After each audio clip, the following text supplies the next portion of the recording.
Do you want to know the secrets to perfectly juicy chicken coated in a glossy honey butter glaze?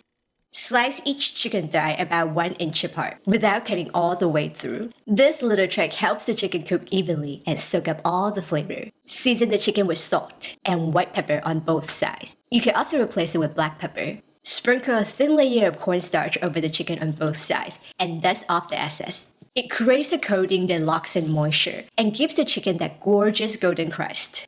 In a pan over medium-high heat, add about 2 tablespoons of cooking oil. You can use any high smoking point oil like avocado, grapeseed, or peanut oil. Place the chicken skin side down. Pan fry the chicken for about 4 minutes until golden brown. Flip the chicken and pan fry for another 4 minutes until golden brown. Do you prefer white meat or dark meat for dishes like this? Drop a comment, I'd love to hear from you. Remove the chicken from the pan. Let's make the honey butter sauce. Over medium heat, add butter,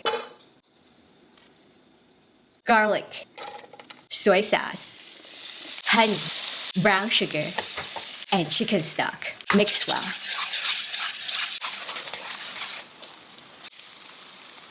Over medium heat, return the chicken and simmer for about 5 minutes.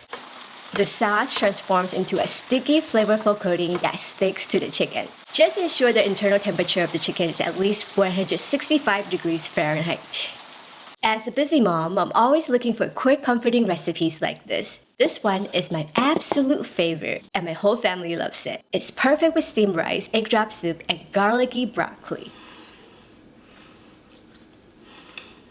Absolutely amazing. The chicken is so juicy on the inside, and the honey butter sauce, so tasty. I hope that you have also enjoyed today's episode. If you would like to get a copy of my cookbook, check the description. And subscribe, follow, and like for more 30 minutes and less Asian recipes. I'll see you again soon. Bye!